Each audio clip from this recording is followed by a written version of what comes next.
Low visibility continues to be an issue as this band of snow moves to the south. Most areas between Big Rapids, Grand Rapids, and Ionia have between 1 and 3 miles of visibility, except for Big Rapids, still at 0 visibility. And this is going to continue to creep to the south as our snow does as well. Here's what it actually looks like out there in Grand Rapids. We're starting to see cars driving a little slower, especially on these elevated bridges and overpasses, because now that temperatures are slightly colder, we're able to get a little bit more of accumulation as opposed to melting that can then refreeze and cause ice underneath that snow.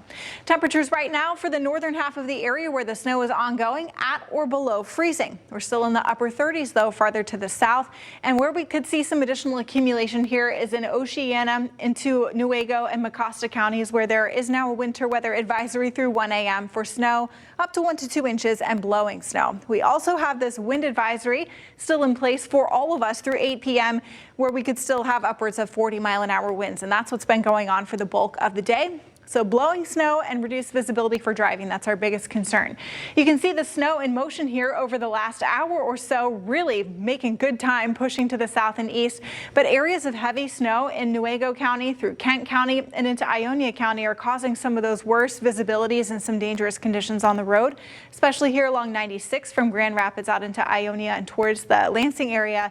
There's probably some issues there just because of the heavy snow and the blowing snow.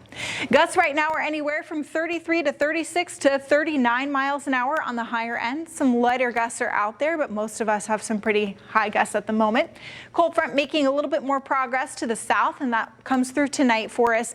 Once that happens, we should start to see a lot of the snow diminish.